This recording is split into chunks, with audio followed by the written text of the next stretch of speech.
Welcome back to Pass the Outlet, episode 40. I'm your host, Michael Benjamin, joined as always by my wingman, Chris Patrick. Chris, as you can already tell, I'm losing my mind, man. How are you feeling tonight?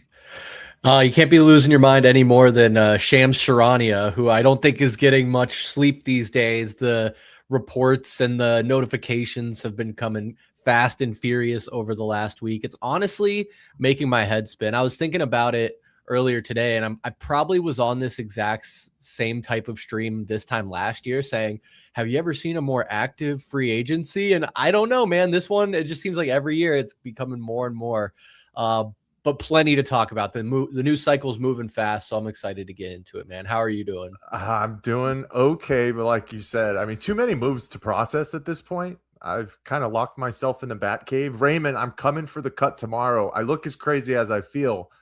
But with that being said, Chris, we've reached another mini milestone. Hats off to you, my brother. But of course, here on Pass the Outlet, we break down the beautiful game of basketball. The world has been in a FIFA Cup frenzy, but I'm stuck in the NBA offseason madness. We have to get into all the signings, all the trades, and all the head scratchers that have been trending over the past few days, hell, even the past few hours. We'll also look at the Phoenix Suns acquisitions as they look to capitalize on their surprising 2025-2026 campaign. And as always, Chris brings us the news from around the net. And on the outlet point guard, we'll look back at the career of a man who was a college, NBA, and an Olympic legend. But if you're here with us live, watching the playback on Valley Sports Plug YouTube, or listening on podcast streaming services, do I have to say it? Of course I got to say it. We love y'all, man. Make sure you subscribe to the VSP YouTube channel. Leave a like on this video and click that notification bell so you can stay up to date with everything going on here at Valley Sports Plug. But Chris, let's get into it. Obviously, like we said, NBA free agency is officially here. New York was crowned. The city burned down. They had their parade. And now it's on to the new. And man, the moves keep flying, like you said. So let's start with the old men first. How about that? DeAndre Jordan signs for his 19th season, staying in New Orleans. Mike Conley, one-ups him, signs with the Boston Celtics going into his 20th season. But obviously, of the old men, the biggest news is LeBron James informing the Los Angeles Lakers that he will be looking for a new home in 2026. I think Rich Paul said, hey, everybody reach out to us, but we know it's narrowed down to just a small handful, and I think we know which teams those are. But let's look at a couple of other guys here real quick. Tim Hardaway Jr., he's following in his father's footsteps, going to Miami. Norm Powell, who we were wondering after Miami made the trade if they would be able to keep him, he capitalizes on his all-star season with a massive 2-year, $45 million deal with the Chicago Bulls. And new NBA champion Mitchell Robinson signs a 3-year, $47 million deal with the Boston Celtics. I think we're going to have some things to say about the Boston Celtics, but we'll get into that shortly. Chris, I always got to look at the former Phoenix Suns and where they're going as well. Kelly Oubre signs a nice 2-year, $17 million deal with the Indiana Pacers. Kind of a shocker. Jock Landale stays with the Atlanta Hawks on a 1-year, $14 million deal. Hell yeah, Jock. Let's go. Claps up for him. But then the big one, Chris, I had to make sure it was listed. Landry Shamet, the 4-year, $24 million deal to stay with the New York Knicks. Congrats to Landry. But obviously with free agency, there is also trades. Technically, everything started on June 21st when Aaron Wiggins was traded from Oklahoma City to Atlanta. And the first big trade was Giannis being sent to Miami, which we dissected a couple of weeks ago. But since then, it's been all systems go. LaMelo Ball sent to Minnesota for Naz Reid, a 2033 unprotected first, 3 first-round pick swaps, and 3 seconds. Ja Morant, I think in a surpriser, gets sent to the Portland Trailblazers for Jeremy Grant and Chris Murray. Another surprise. It's just been all surprising, Chris. Kawhi Leonard goes back to Toronto for Brandon Ingram, Grady Dick, 2 first-rounders, 2 second-rounders, and a pick swap. Big man Walker Kessler is sent to the Lakers for 2 unprotected first-rounders and 2 first-round pick swaps. That's heavy leverage for the future, if I might say so myself. And then the biggest shocker, the one that has everybody scratching their heads, Jaylen Brown is sent to the Philadelphia 76ers for old man Paul George, a 2028 first rounder, a 2031 first rounder, and 2 second rounders. Chris, the floor is yours, man. I'll pass the outlet. How are you feeling about the offseason so far, man? Yeah, it's been crazy. I mean, like a lot of fans, obviously I get those ESPN notifications, and when they pop up, I see the player's name, and then sometimes it's not immediate there in the notification what team it is. And every time I'm like, is it the Suns? Is it where are they going? And a lot of these moves have been like I have to read it twice or I have to like double check that I actually saw the announcement correctly. And I think for me, it's not. You did ask me, Mike, to make a list of 3, my top 3. This wasn't one of them, but the Ja Morant trade did surprise me quite a bit. And I know we were texting in a little. We got a group chat, you, me, and Nico. And Nico has a little bit of Portland Trailblazer fandom in him from spending his time up there. And I think he's got some family up there too, if I'm not mistaken. But he pointed out pretty quickly, and I didn't even consider this initially, they still have Damian Lillard, who's expected to come back and play for them this season. I don't know quite how it fits in, but apparently what I'm seeing is they're projected to have the best shooters in the backcourt now with Ja Morant and Damian Lillard.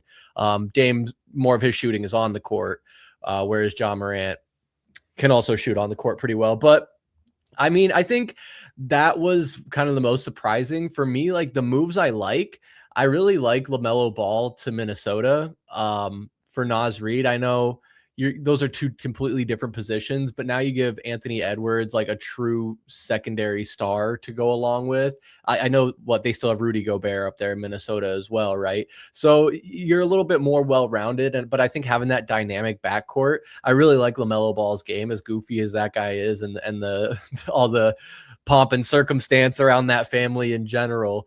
But I'm a big fan of his game, and I think that'll elevate Anthony Edwards and maybe be that missing piece that can get him back to the Western Conference Finals and maybe over the hump. Now, don't get me wrong, I don't want the Timberwolves to make a run like that. They are in the Western Conference after all. But as far as, being my unbiased opinion, I think that's probably one of my favorite moves.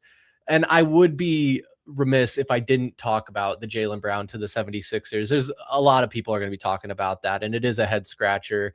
And it kind of speaks more on how badly the Celtics wanted to get rid of Jaylen Brown more than anything. And it's confusing why, because a lot of people are going to be quick to point out he carried the Celtics through the entirety of their season until Jason Tatum came back with a little over a month left, I think, helped them make the playoffs, but they kind of fizzled out.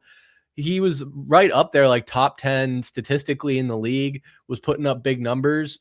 But now there's reports and stories coming out where there's different executives and GMs and unnamed sources saying that with that throughout the league, Jaylen Brown isn't really considered to be like a top 10 player earning that money. And they don't think he's worth the amount of money he's being paid. So you offload him. I get the Celtics moving off of him in a sense, but the return doesn't make any sense for me, I guess. Yeah, you got the 2 firsts and the 2 seconds in there, but Paul George, I guess he had a bit of a renaissance last year in Philadelphia, but with little to no expectation. Yeah, they got into the playoffs. They made a little ripple of whatever, but ultimately didn't go anywhere either. So I don't know, man. 36-year-old Paul George, notorious podcaster, and that was the last I saw they were like, the Sixers traded a podcaster for a Twitch streamer.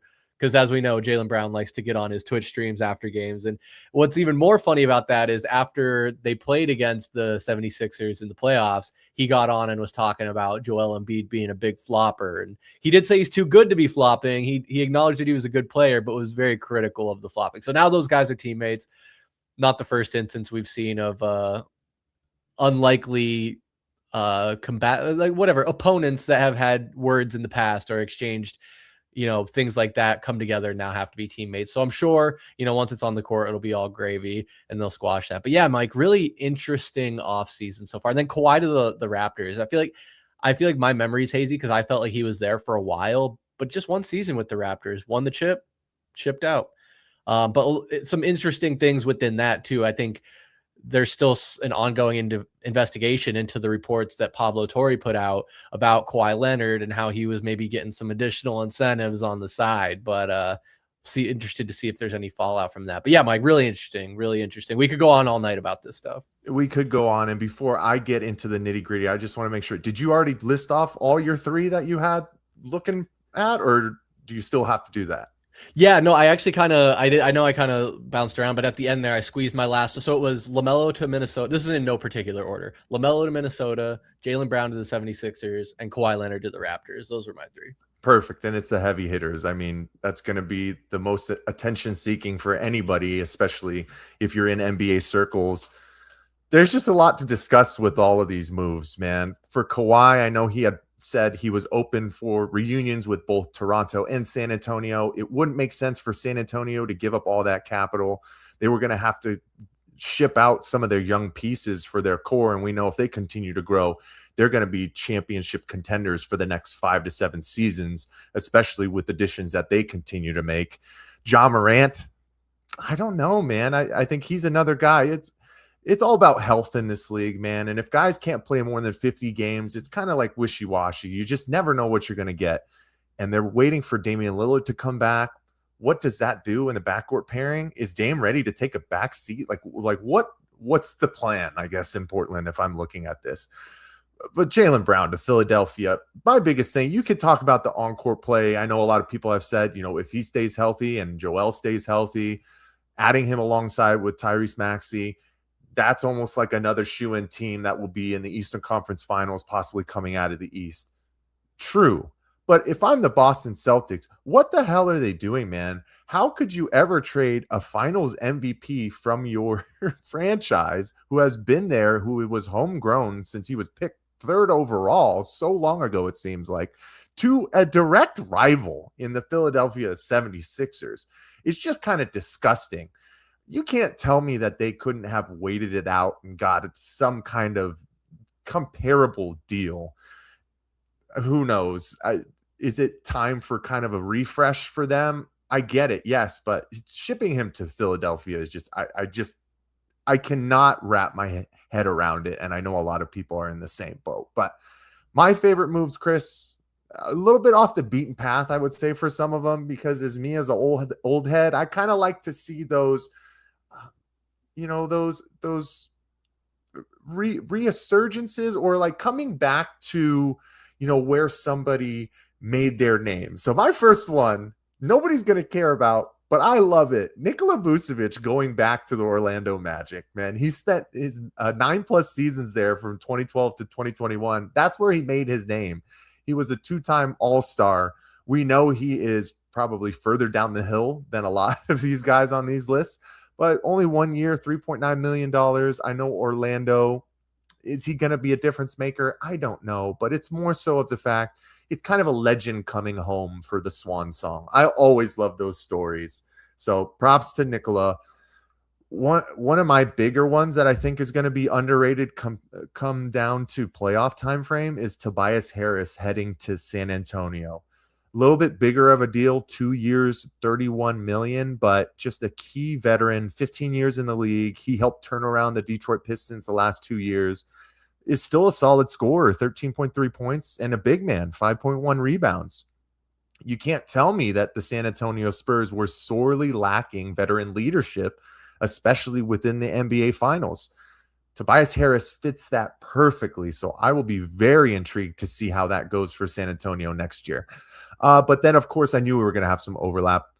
My main one is LaMelo Ball to the Minnesota Timberwolves. You cannot tell me that there isn't going to be crazy fireworks from that team coming out of Minnesota. Going into year 7, healthiest season of his career with 72 games played last year. He's a baller, man. He averaged over 20 points and 7 assists the last 5 seasons. Obviously, once again, the main thing is his health, but his playmaking ability matched with the best shooting guard in the NBA in Anthony Edwards. We don't have to kid about it anymore, even though we always want to say it's Devin Booker still. Anthony Edwards is a true superstar in the game, so to pair him with that, I know there's been a lot of discussions on, well, why did Charlotte, after just having the best season that they've had in the past decade, get rid of their 2 main players? They went for the sell high approach, continue to capitalize on capital so they can build around their newer pieces like Con Knipple and Brandon Miller. And there's just the injury history of LaMelo. I get it, but for the Timberwolves, man, it's going to be an exciting time frame. And of course, we do have to go into the Phoenix Suns and a guy who was on the Charlotte Hornets. We haven't had time to discuss it yet, Chris. It's the summertime. Things have been crazy. But the Phoenix Suns, trying to capitalize on what a great season it was last year, we got to look at the moves. And we have talked about some of these already. Obviously, Colin Gillespie and Jordan Goodwin. But within the time frame since our last stream, Mark Williams was re-signed for 3 years, $38 million. The Phoenix Suns optioned or exercised the non-guaranteed team option of $2.58 million for Jamare Bouye, who I imagine will still be kind of a two-way guy who will go back and forth between the G League. We know we drafted the prodigal son, Koa Pete. But then the big moves of the past couple of days, which we have to get into, Miles Bridges being acquired for Grayson Allen, Royce O'Neal, and a 2033 first. And in the past, 48 hours, Luke Kennard signing a 2-year, $13 million contract, and Pat Spencer, who agrees today to a 2-way contract, spent the last 3 years in Golden State. Chris, let's start right off the top. Miles Bridges, what are your thoughts of the Phoenix Suns bringing him to the Valley? Yeah, this one's tough, man, because he's very talented. Obviously, the numbers don't lie. He's very capable of putting up 20 points a night. Kind of fits a position of need. He's got pretty good size. He's very athletic. So the prospect of him and Jalen Green with now at this point veteran Devin Booker, the basketball could be exciting. But for me, it's not sitting right with me just from a character perspective. The whole story of Miles Bridges' career so far has been the domestic violence, not even allegations, like straight up charges that he ultimately and that's what I was thinking about today in preparation for having to talk about this, because on one hand, I'm very much of the belief that, people deserve second chances and that you can be rehabilitated and you can, overcome mistakes that you've made in your past. But when it comes to domestic violence, putting your hands on a woman, the mother of your children, multiple instances of it, he has other questionable character moments. One I was just reading about was he threw his mouthpiece at a 16-year-old fan in Atlanta.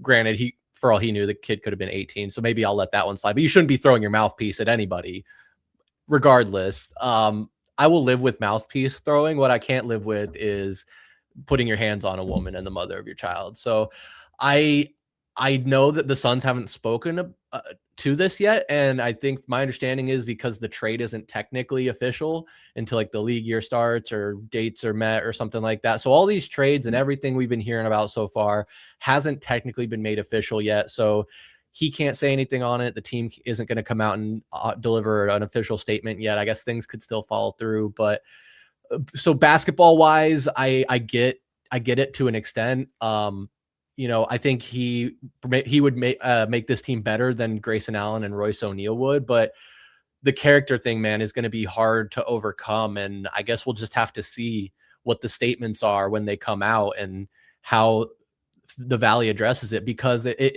immediately reminded me, Mike, of the early 2000s. Stephon Marbury, Jason Kidd. We had those guys have similar, or not even like, those aren't even similar. Like, those were literally just like allegations as far as I remember, or, you know, stories that came out, and we shipped those guys out. And now we're shipping guys in who have actually, you know, pled guilty and served, you know, their time or whatever. So there's that aspect of it, but it's only 2.5 years removed from his most recent incident of it, where he was punching and kicking the same woman's car as he was driving.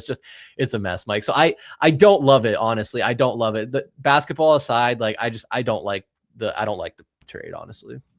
It's polarizing, and I totally get it, Chris. This is a big, major issue. Like, if you're a Phoenix Suns fan, obviously from the days of the trade, you've kind of gone back down, you know, memory lane in the worst possible way of what has happened in the domestic violence and child abuse charges over the past couple of years. June 2022, felony domestic violence and child abuse. He pleaded no contest to one felony count of injuring a child's parent, received 3 years of probation with no jail time. 2 other felony charges were dismissed. That was in Los Angeles. And then 2023 in North Carolina, he was charged with violating a domestic violence protection order, misdemeanor child abuse, injury to personal property in October 2023.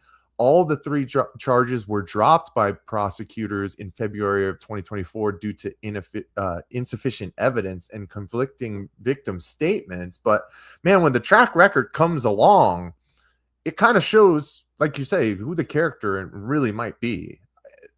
This is tough, because when it comes down to being a fan of a franchise, especially as a basketball purist, which I like to think we are, at least to a certain extent. Everybody can have their own opinions of us. I don't care. I know you don't care what they think either. But I want to talk about the basketball. It's so hard to get around this, Chris. This is one of the biggest no-nos that a man can ever do. So how can we sit here and talk about what he's going to add to the team? You know, like, we needed a difference maker at the 4. He's super athletic. You know, there's some defensive questions, but it's really hard to get over these aspects. And I know everybody's going to have their opinions where they're like, we just want to talk about the basketball. I thought that the culture that they were trying to build was different than this. These are the kind of moves that honestly kind of make me a little bit insecure and trusting Matt Ishbia, man, because once again, the Michigan State narrative comes along. Is this him thinking that he can rebuild the character of this guy? Like what is it? All I know is that this press conference is going to hit like crack as soon as it's announced, because the league year starts 12:01 p.m. Eastern time on July 6th. So we are just a couple of days away from this trade being officially announced. I imagine that within the next 48 hours of it, there will be press conferences for all of the guys, and there better be a one-on-one press conference for Miles Bridges, because the brass is going to have to ask the tough hitting questions to see why this kind of decision was made. Now, my first initial reaction, Chris, I'll be upfront and honest, when I saw it come through and I was laying in my bed and I saw it, was like, okay, yes, the Suns aren't running it back. We understood our shortcomings. Grayson Allen and Royce O'Neal are starting to get limited. You know, Grayson, being one of the better three-point shooters in the league, can still garner you capital. Royce had a solid year last year, but both were making pretty decent money. And Grayson, with his injury issues now coming up, as well as both of them getting older, you bring in a younger guy who maybe could be unlocked within this system. You're going to be able to push the pace.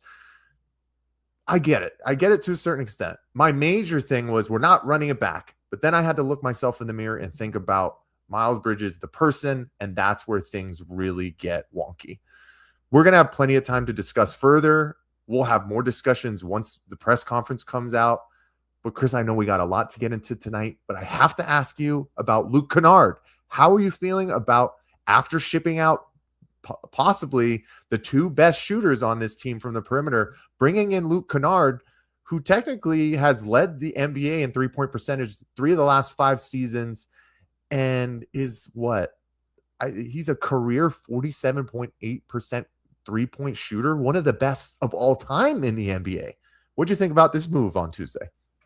Yeah, I love it. I mean, you immediately address a need something you lost in that trade to get Miles Bridges, and I think we're going to get exactly what we need from Luke Kennard, a spot up 3-point shooter, someone who, when these other guys are driving the lane, can kick it out and find an open Luke Kennard. And it's crazy. I was literally listening to it was a podcast or the radio, one of the two, on the day before, and they were like, oh, Luke Kennard's out there, wouldn't that be great? But that probably won't happen. Then the next day, oh, what do you know, we got Luke Kennard. So I think a lot of Suns fans are going to be excited about this. I think the 3 ball is sexy, and it's a really big part of the game now. So to have a guy who's career near 50% from 3, so that's nothing to blink at. And if he can keep up that same production that he had with the Lakers last year, then I think he'll slate in just fine. I think for as much as Grayson grew on the Valley here, he was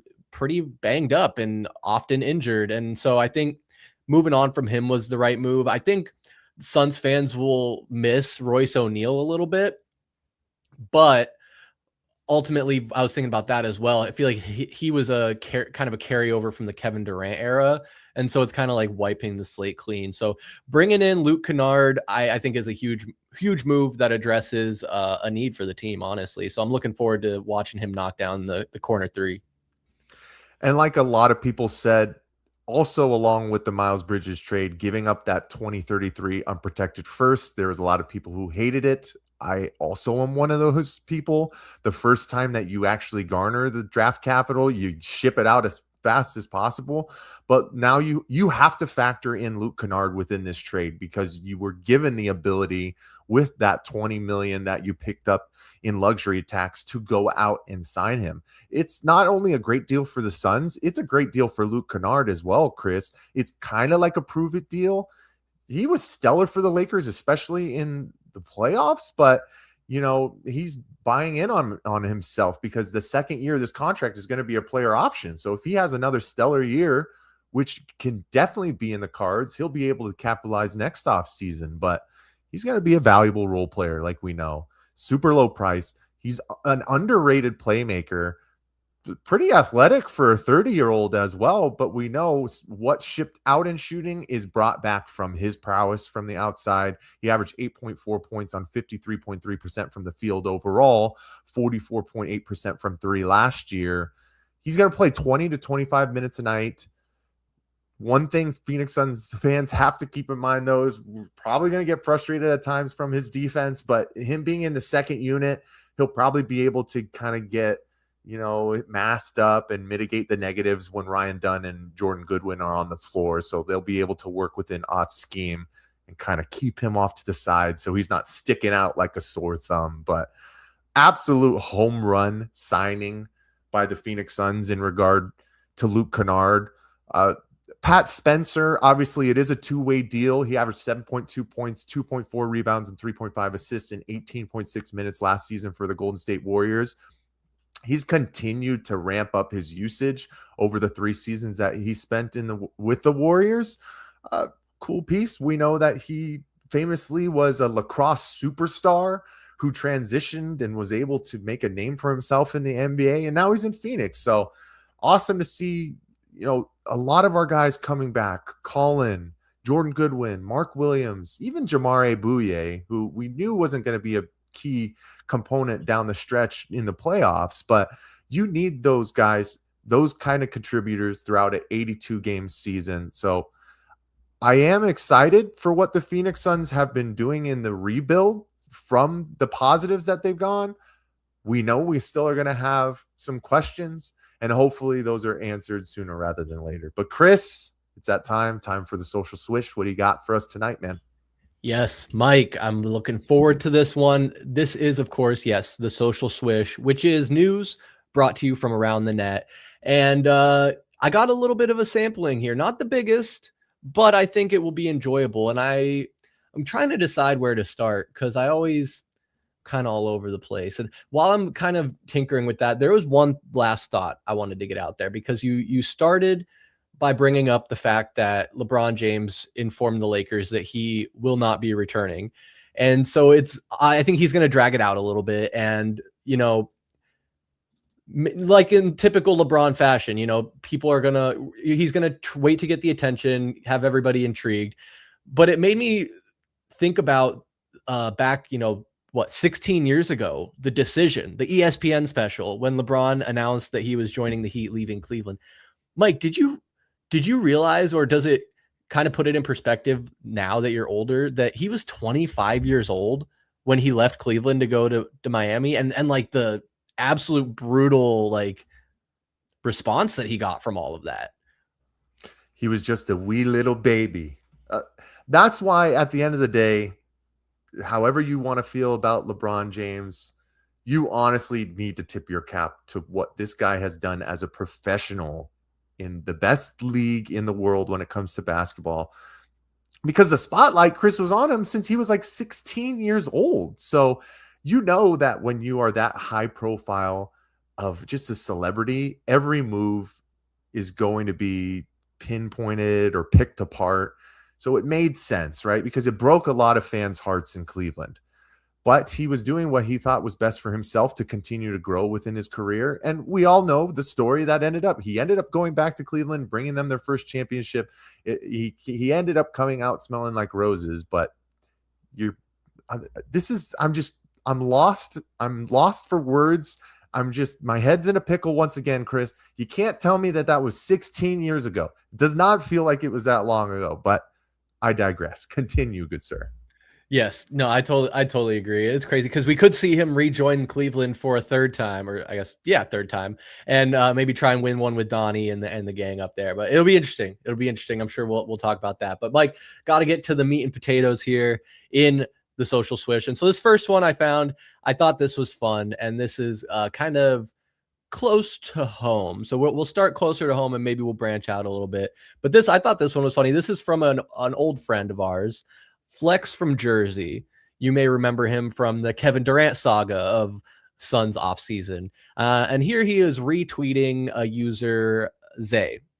And Zay said, "I don't know if anyone feels like this, but the West feels open for the Suns to compete after these free agent signings." Flex retweets it and says, "After OKC and San Antonio, looks wide open to me, 3rd through 8th. I've been saying this for a while now," with a bunch of emojis. So basically what he's saying is, and how I interpret this, is he's saying that he doesn't see any reason why the Suns can't finish 3rd in the West this upcoming season with the moves we've made and other moves made around the league. Mike, I saved this to my computer as Flex Delusion. What are your thoughts on this take from old Flex from Jersey? Flex Delusion, I love it, man. I do like Flex. He's entertaining on Twitter. He kind of loves to toot his own horn sometimes, but he seems to be in the know. So you can flex a little bit, Flex, if you want to say that. Let's look at the standings from last year, Chris. Right? OKC, San Antonio, Denver was 3rd, Los Angeles was 4th, Houston was 5th, Minnesota was 6th, and we know the Suns were basically sitting in that 7th spot like the last third of the season until the play-in tournament, and we lost to Portland, so Portland jumped us. Look at the teams behind us. Have they gotten better, or are they really going to be competing next year? The Clippers, the Warriors, the Pelicans, the Mavericks, the Grizzlies, the Kings, and the Jazz. I don't know if I'm saying the Suns can jump up to 3rd, but with the moves they have made, the athleticism that they've brought back into the building as well, and the hopeful health that will continue to stay with this team, you can never say never. But I think this team has a real high shot of not being in the play-in tournament this year. Obviously, everything is going to really factor in on now that you're going to have a full season with Jalen Green, Devin Booker, and Dylan Brooks. Who's going to take less shots? Who's going to take a back seat? You bring in Miles Bridges. He was used to shooting 15 times in Charlotte. Is he going to get in line? are you really going to be bringing on these young players as well? Is Kaman Malawach going to make any kind of difference this year? Is Rasheer Fleming actually going to get the minutes that he deserves from what he showed within his rookie year? And is Koa Pete just really going to be the project like some of us are thinking? Like, never say never. It is a little bit delusional maybe to think that the team can jump into the top third of the West, but I do think this team got a little bit better. And when you get a little bit better, your rankings go up just a little bit more. So I'm very hopeful that this team is not in the play-in tournament this next year, Chris, but third overall, that might be a little delusional. Yeah, and that I guess with that perspective, it's fair to give Flex a little credit here. He's saying, third through eighth is wide open. So if I was reading on the front half of that third, but eighth, seventh, eighth, I think that's obtainable. I do. A lot of people have been pointing out, though, like, I'm skeptical of this upcoming season for the very reason you just pointed out, Mike. There's a lot of mouths to feed and a lot of players that like to have the ball in their hands. And the fans are hungry to have Devin Booker be that superstar who's making the superstar money. But Dylan Brooks is hell-bent on getting his shots up. I know Jalen Green wants to get his shots up when he's in the game. Now we bring in Miles Bridges, who's going to want to get shots up while he's in the game. Like, unless we're scoring 160 points a night, I don't see how everyone's going to reach their scoring goals. But that aside, what people have brought up and why I'm skeptical is we surprised a lot of teams. And by we, I mean the Suns surprised a lot of teams last year by just playing hard and going out there and hustling. It's like the old power of friendship meme, except it was the power of hustling. And so we caught a lot of teams off guard by just playing hard. So now will the Suns still be able, will they still, one, be able to go out there and play hard and stay healthy? And two, will they catch those same teams off guard? Not to mention that some of those other teams in the West, like you mentioned, the Timberwolves, I think for my money, I think they got better. Portland, we'll see. They have a really crowded backcourt because we didn't even mention the fact that they still have Drew Holiday to pair with Dame and now Ja Morant as well. And the Nuggets are just still going to be good. As long as they have Jamal Murray and Nikola Jokic, they're going to be just fine. And they're going to be commanding a top five. And then we'll see what happens with Golden State. If you get LeBron and Steph on a team and do that Team USA Senior Edition, that could be interesting. Now, as far as playoff runs, I don't know. I think he's likely to take a minimum and go somewhere with a bunch of young guys, be the third or fourth option. But that aside, yeah, I think 3 is a little optimistic. Maybe delusional is a little rude, but I think it's overly optimistic and there's just more questions than answers right now. We can be a little bit rude, Chris. That's all right. That's why we have this outlet. The one key factor I have to say before you move on as well, which you put so eloquently perfect, is that when the hunters become the hunted, things change, man. The Phoenix Suns are not going to be able to go under the radar. And to a certain extent, Chris, the last third of last season, you saw that start to happen, right? Even as guys were getting healthier back into the fold more consistently, aka Jalen Green, we did have some, pieces that were out for consistent time frames, obviously still with Grayson Allen. Devin Booker missed some time as well. But when teams know they're going to have to match a certain energy in matchups, if you're outclassed in regard to the actual talent that you have in the NBA, the talent can overperform as long as the energy is matched. So I think you put it perfectly. So that's going to be where the testament is going to have to come down to the coaching of Jordan Ott, making sure that he's getting into the ears and under the skin to a certain extent of these guys to make sure that they keep their eyes on the prize of what is important, which is fighting night in and night out, because there's still going to be times where this team is not matching up talent-wise, and they're going to have to win on literal pure hustle. So we'll see how that goes. But I thought that was just a perfect point. But let's move on. Chris, what do you got next? Well, thank you, Mike. So this one, staying in the NBA, I think all of these are NBA, to be honest with you, even though WNBA is going on right now. They announced the All-Star starters today. WNBA season is fire, but this is interesting. This is related to the NBA Summer League and possible future changes coming to the NBA very soon. This article is from the Japan Times, but it's been reported several places. NBA to test one free throw rule in summer league games. So the summer league will be kicking off, I think, next week, maybe the week after. But this is kind of similar to what we see in baseball, where they use the spring training, or in this case, the summer league and the G League and the minor leagues to test out different rule changes and adjustments to the game. So this is an example of that. So if you haven't heard, the one free throw rule will award one free throw for any foul that would typically result in 1, 2, or 3 free throws under standard NBA rules. That free throw attempt will be worth the same total number of points as the free throw it replaces. This will take place until the final 2 minutes of the fourth quarter and throughout overtime, when standard NBA free throw rules will apply. So though it sounds like the one free throw rule has been used by the NBA G League since 2019, kind of to improve game flow, cut down the time a little bit.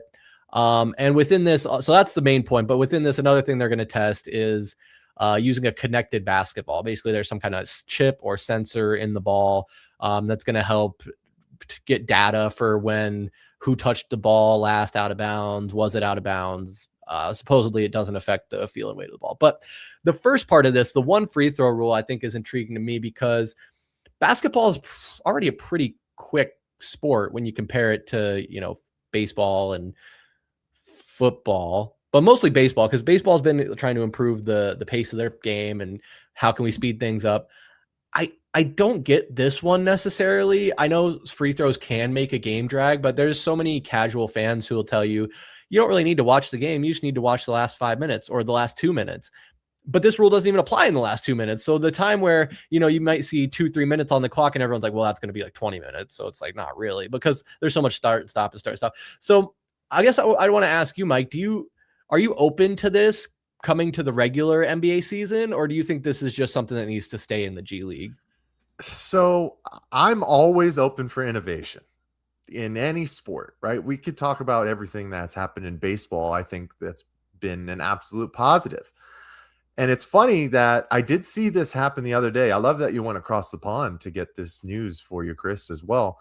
But last year when I went to a couple of G League games, I saw this one free throw situation and I thought it was very interesting. I've played in men's leagues as well that does the same thing. I think it works, but it I don't know if this should be instituted within the NBA game, Chris. This is where it starts to get a little bit worrisome. You're going to talk about how many times you're going to see guys at the podium where it's like they get fouled on a 3-pointer for, and they miss the shot. And they're like, well, I could have got 2 out of the 3 points, but I don't even have the opportunity to shoot 3 free throws anymore. Or I know they've kind of worked in the infamously what happened last year, the Haka Mitchell Robinson kind of situation. How are you going to get in front of those kind of things, right? I'm sure they kind of have a plan of action for those. But those kind of fouls and that kind of stuff, that's what slows down the game, Chris. Like, what's the purpose? We need to move the game faster for more scoring. Everybody in the NBA averaged over 110 points last year, except for the Brooklyn Nets. They averaged 105. Everybody else is scoring. And like 20 teams are scoring more than 115 points as well. So I got to do some more research to see what the true purpose is. If it's to keep guys off the free throw line, I need to see the metrics on how long minutes wise it actually is taking, not game time minutes, but overall within the watching experience of a 2.5 hour game. What does that look like? But ingenuity and innovation, I'm always open for, as long as it doesn't change the core of what the game is. And this could possibly do that. That's just my opinion. But put the microchip in the basketball. Yeah, let's see who touched it last. Like, those are the kind of things, and the way that they've instituted the challenges as well. I thought they've been a breath of fresh air for the game, and have also been able to kind of put light onto officials who continue to make boneheaded, ridiculous calls. But this one, yeah, I'm interested to see how it goes through summer league, how it changes. And one day, I don't know, man. I just feel like as these rules start to come out, more often than not, they are implemented. So if they're testing it, just be on the lookout. It's probably coming sooner rather than later. That is such a great point too, because like if it's already been in the G League since 2019, 2020 season, which I didn't even realize, we're talking pre-pandemic, if anyone can even remember pre-pandemic. So it's crazy. So if they're already doing it in G League, they're going to bring it to Summer League, could be coming to an NBA game. And I know things change and the game evolves. And that's another great point, Mike, not just to glaze all your opinions here, but the fact that what am I trying to say here? It was such a great point. I forgot exactly what I was going to say, but regardless, I think okay. I remember now. Wait to see what the purpose is, learn more about it, see how it plays out in summer league, and then I'll fully formulate my opinion. But at face value, I don't love it. I don't think it's necessary. I don't think anybody's sitting there saying, oh, NBA games are way too long, I'm bored. It's like the MLB legitimately had a pace of play problem, and it was really hard to watch at times. But I don't feel that same way with the NBA. If they just wanted to institute it for Oklahoma City Thunder games, then yeah, like I get it. I get it because Shea's shooting 16 times a game. But other than that, I'm very intrigued to see what the metrics say about why this is needed. So we will see. We will see. Adam Silver will find a way to fuck it up. You know. Oh, he will. He will. I know. Hey, you talk about the World Cup. I know Adam Silver's loving the World Cup because if there's one thing Adam Silver loves, it's a tournament. So I know he's watching. So Mike, this last one, I cut one. So this one is good. This is going to take up a little time. This is a little video. There's this guy that I've been seeing on TikTok. I think it's the same guy. But if you haven't heard, I think we might have talked about it briefly. Malik Beasley's been indicted on some gambling charges. And within the indictment, there are 4 specific games that they have pointed to as examples of where they believe he bet on games. And so this guy that I mentioned, he is kind of breaking down those games in the indictment to kind of show how obvious he's making it. So somebody took it. I've seen him on TikTok, but I found this one reposted on r/NBA memes. And yeah, let's just take a look here and watch. Let's see if I can make it full screen. There we go. So let's watch Malik Beasley throw his NBA career away. All right, so if you live under a rock, Malik Beasley got indicted today. So the indictment mentions 4 games, but I want to circle this one against the Clippers over 3.5 rebounds. This shit was fucking insane. So Beasley gets his 3rd rebound with 1 minute left in the 3rd quarter. You know it's bad when you're boxing out. Look at that shit! He's boxing out Giannis for the rebound. And the little fella, well, he's not going to guard anybody. The only thing on his mind is grabbing a rebound. Who cares that it's a 2-point game with 7 minutes left? This guy has no interest, 0 interest in playing defense. All he wants is the rebound. So now we're under a minute, and Beasley still needs that rebound. And he's doing everything he can to get that rebound. Whether that means not guarding James Harden, whether that means running into Harden. Look at him here. He wants that board, man. He just can't get it. So now we're down to 24 seconds. Beasley is going to pass this shot up. Pat Connaughton is going to shoot a 3. Beasley from 40 feet out is going to crash the boards. So the Clippers are going to advance the ball. They're going to shoot a 3 here. 14 seconds left, up by 7. And Malik Beasley is going to fly out of the coal mines to get this rebound. And then look at his reaction when this ball goes in. He's like, fuck, man. And then Dame is going to be like, hello? The game is still going on, man. Wake the fuck up. It's not my fault. You're going to prison. And then we fast forward. The game is over. There are 8 seconds left. And Malik Beasley is going to get the biggest legacy rebound of his life. And he's going to cash his rebound over with 0.3 seconds left. Honestly, like a little inspiring. He covered.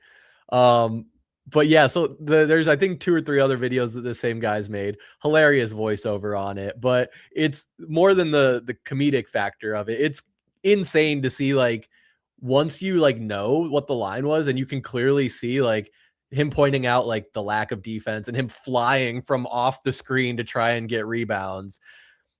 He's cooked, isn't he? Dude, he's so cooked, man. I loved. He's like, it comes flying out of the coal mines. It was so great. Yeah, man. Like the picture paints itself here. I think there's another infamous one where whatever team he was playing on, I don't know if it was with the Bucks at that point, but they were down by like 12 with like 30 seconds left, and somebody made a basket, and he went like coast to coast when everybody had stopped playing, so he could cover the spread in that game too. It's,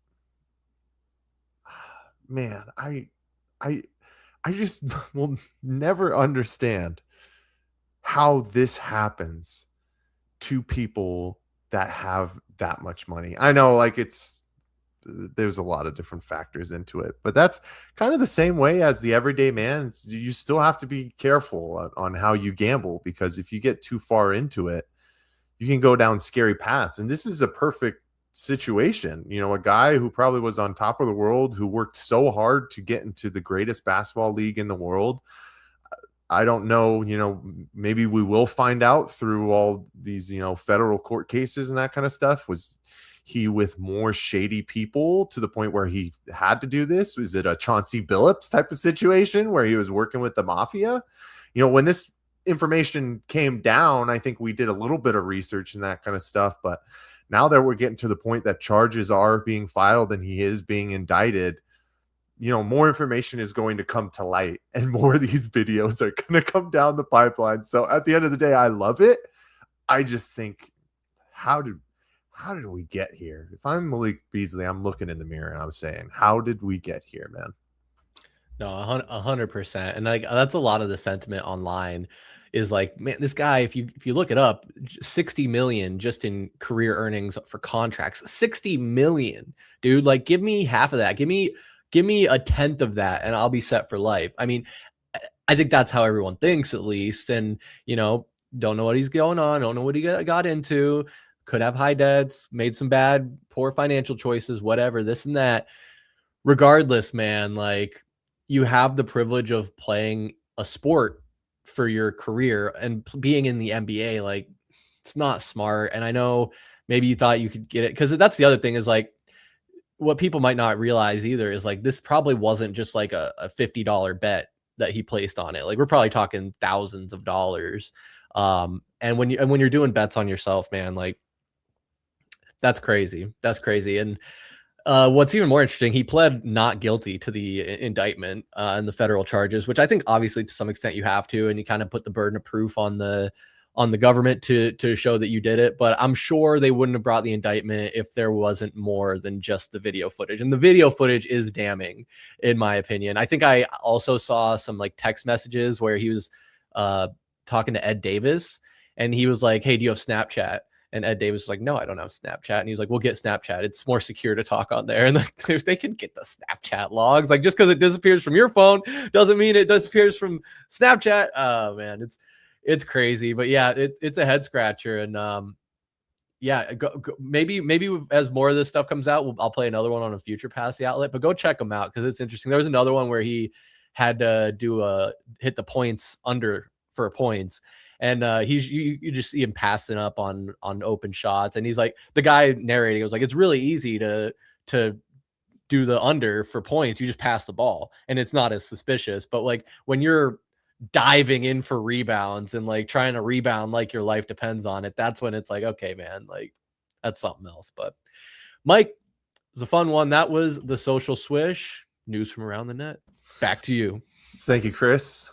Yeah, those videos are amazing. There's another guy on it's Instagram or just social media that will do play breakdowns where he freaks out like that as well. We'll have to play that one time. I wonder if he still does it. This was probably about a year or two ago that I remember it. But Chris, thank you very much as always. And with that being said, we know what time it is. It's time for the outlet point guard. We know that the New York Knicks just ended their championship drought. And when we were talking on Pass the Outlet episode 39 after that one, when we were trying to kind of dissect who we might want to take a look at for the 40th episode of Pass the Outlet, we knew it had to be a big name. It had to be somebody that can be considered a legend in the basketball space. And the guy we went down and we ended up choosing to go over today is a New York legend, Chris, but he's a legend in so many different capacities. He comes from one of the greatest, if not the greatest, NBA draft class of all time. I have multiple signed cards from a good amount of these guys, so we are eventually going to go over all of them. But since he had New York ties, since the New York Knicks just won the NBA title, I thought it only made sense for episode 40. We're going to look at the career of Carmelo Anthony. Right here, I have an Upper Deck MVP rookie card signed by Carmelo Anthony when he was drafted 3rd overall in the 2003 NBA draft out of Syracuse. On the back, it says, one of the smoothest players in the college game in 2002-2003. Anthony can essentially do it all on the hardwood. He can handle the ball, pass, and score from the inside or outside. And I think that perfectly encapsulates who Carmelo Anthony was as a player. But let's go down memory lane here. The 6'8", 238-pound legend played 19 seasons in the NBA, but it all started in the Red Hook houses in Brooklyn, New York. When he was 8 years old, he did move to Baltimore with his family. And in his early high school days, he commuted to Towson Catholic High School, where during the summer of 1999, Anthony grew 5 inches into a 6'5" frame. That's exactly what happened to me. That's crazy. I just didn't get any taller than 6'6", 6'7". But there he was named Baltimore's County Player of the Year. And his senior year, he found himself at the powerhouse Oak Hill Academy. We know many guys who have been there as well, winning the 2001 high school championship. He caught even more attention when he averaged 25.2 points in the Adidas Big Time Tournament, which was also attended by our very own Amari Stoudemire. And his high school career was bookended by a bunch of accolades, a high-profile matchup against St. Vincent St. Mary's and LeBron James, winning the Sprite Slam Jam dunk contest, and more. But we go to Syracuse, where his legendary freshman year, he saw average 22.2 points, leading the Orangemen to their first ever NCAA title in 2003, alongside Hakeem Wark and coach Jim Boeheim.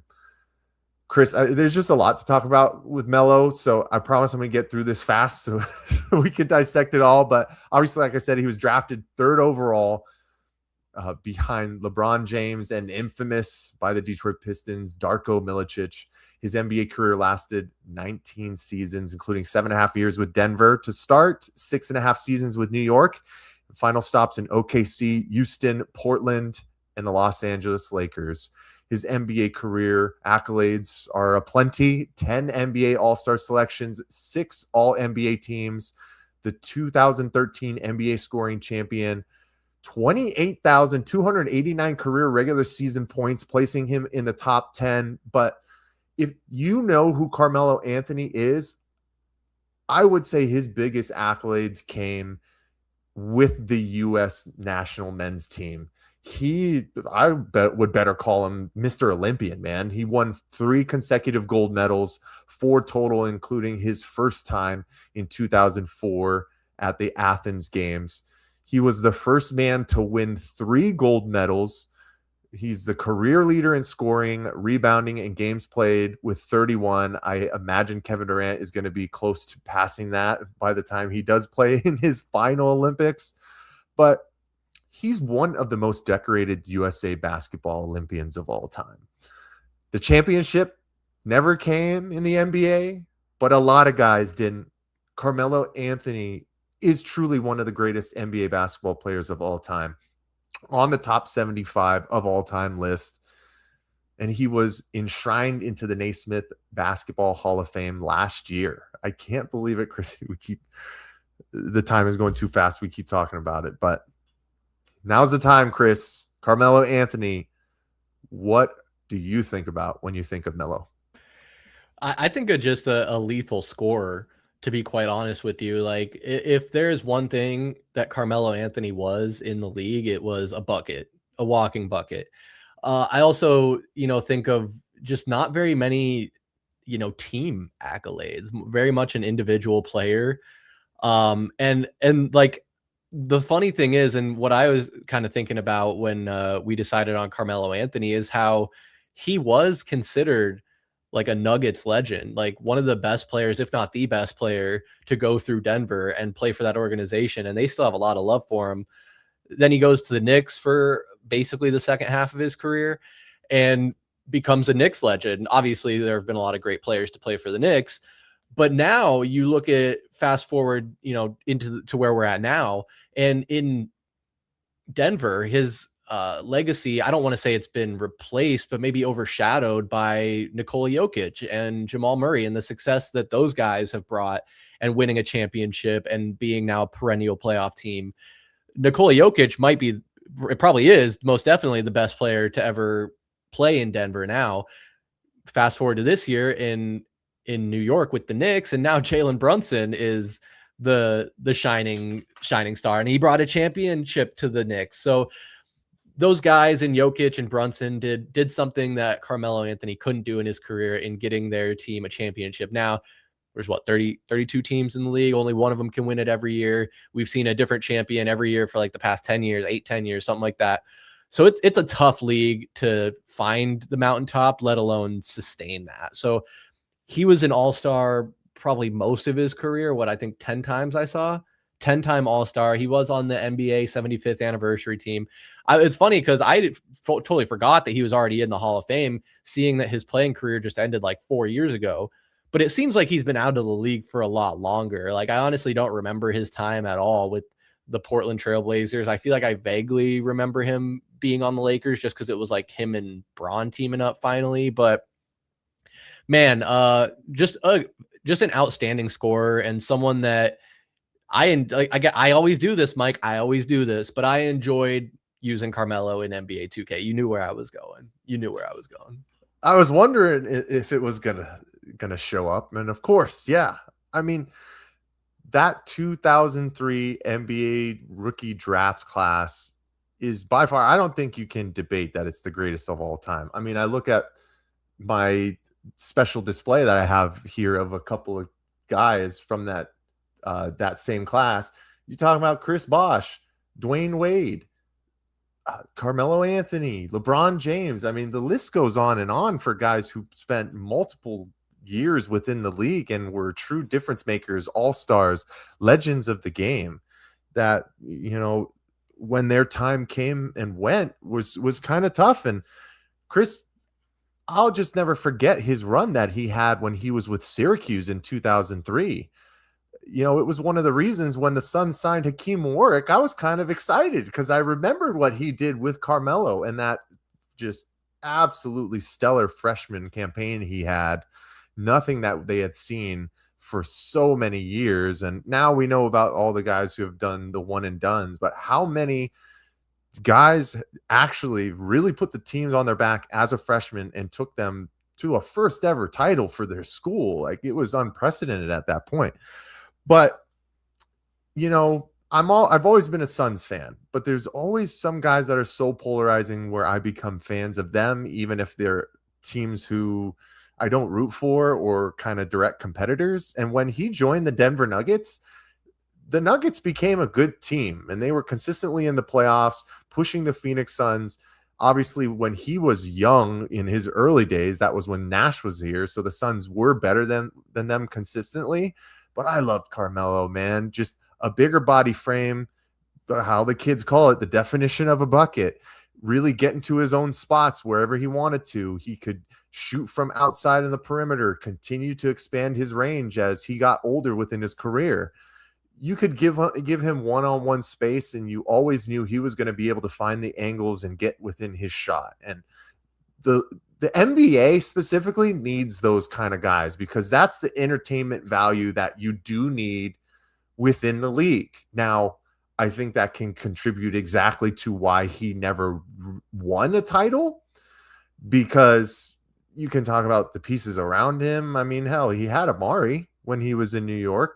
They had some decent guys, but are you going to win with Jared Jeffries? I don't know. Steve Novak's only going to take you so far, and Linsanity only lasted for about 2 seasons. So he always kind of got a little bit of the shorter end of the stick, I think, with the players that were surrounding him. But he always was a bright, shining light and an absolute superstar, especially within the first 15 seasons of his career. Just, it's a different era, Chris. It's sometimes for me, it's a little bit hard to go back and look at this, because the game is so different nowadays. It's all 3-point. Okay, it's not all, but a lot of it is 3-point dependent, or getting a little bit too flashy with the dribbles. And I'm not saying that Carmelo didn't have those time frames. Of course he did. But he really was the definition of a pure scorer. And I think there's less and less of them nowadays in the game. But it made sense that since the Knicks just won, we had to talk about Carmelo Anthony, because if you're a Knicks fan, don't forget your roots. Even though he didn't bring you a title, Carmelo Anthony is by far one of the greatest Knicks of all time. And there's a lot of them, but his time in New York was fun. It was really fun. You can't mistake that. But Chris, before we head out for the night, do you have any last thoughts on the one, the only Melo?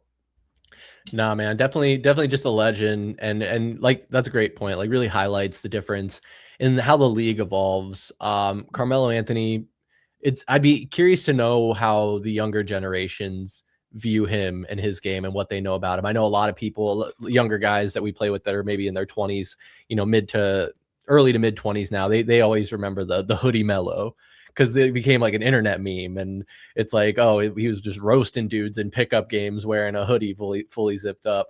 But no, gotta show respect for Carmelo Anthony. He was kind of the odd man out of the whole banana boat crew, and didn't get to play for the Heat. I think infamously he refused to take the pay cut it would have required for him to team up with Dwayne Wade and LeBron James. But maybe it's for the better. Maybe he could have had a ring. But honestly, it was fun. And last thing I'll say, it was interesting. I just pulled up a random year of his career in Denver, the 2006-2007 season. I didn't realize that Allen Iverson was traded to Denver during that season. But some other names on that team are just a blast from the past. When you talk about Marcus Camby, Earl Boykins, Nene Hilario, I think just went by Nene at the time. But man, yeah, that team was pretty good. I think they ultimately only finished like 5th or 6th in the West that year. So I don't have the full picture of what was going on. But just goes to show you, man, that during that time period, and I guess any time period really, but just so much talent where you can be at the top of your game, top 10 player in the league, and just never win a championship. But there's more to it than that. Still has a lot of accolades, and obviously an obvious Hall of Famer. And I don't think there's any controversy about that. But good pull, Mike. Good pull. That's the greatest part about the game of basketball, and specifically with the NBA. It's the best of the best, but it's not just about who is the best. It's who works together the best, man. And that's why the NBA has been on a run the past, 8-9 years of a new champion, because the little retoolings make all the difference in today's NBA. So yeah, we're getting into it now, man. We're starting to get onto some real good old timers, man. I can't wait to start pulling out some more. I'll throw in a bonus. When Devin Booker changed his number to 15, we were trying to think, who are some of like the all-time best number 15s? Carmelo Anthony. He was the number 15 before Jokic was there. And this is just a special extra memorabilia thing. Carmelo signed this. So I got that CA15 on here, baby. Oof. I do have, a jersey what do you call? I can hang on my wall. So this is going back into it. But yeah, man, we're gonna keep going with the outlet point guards. Start getting into some really blast from the past names, and trust me, episode 42. If you know me, you know who it's going to be. Episode 42. All right. With that being said, Chris, we have reached the end, man. I want to give you the floor one more time. Let the people know what's going on, and we'll get out of here for the night, man. Yeah, guys, very exciting time. I think a lot of the moves are pretty much done, but I'll be curious to see how some of these last few odds and ends wrap up. We briefly talked about LeBron James, but I'm highly intrigued to see where he goes. Definitely going to be watching on Monday or Tuesday, whenever it is that the Suns, Brian Gregory, Matt Ishbia, and those guys go up to the podium and explain this move to us, tell us what their plan is for Miles Bridges, and probably something they're going to say something that we're not seeing. Hopefully they're seeing something we're not. And obviously I want what's best for this team, but I'm skeptical. I'm skeptical at best, but honestly, last thing I'll say is I'm excited for the summer league to be kicking off, and Suns have a lot of young players that it's going to be, even though we might only get 1, 2, 3 games where they're all playing any type of minutes, to see Kaman Malawach, Rasheer Fleming, and Koa Pete go take the floor together, see what these young guys can do. It'll be a lot of fun, man. But a lot of fun as always, and look forward to the rest of the summer. The young guns. I will definitely be tuning in. I cannot wait to see Koa Pete finally put that Phoenix Suns uniform on, and not just in pictures, actually on a floor.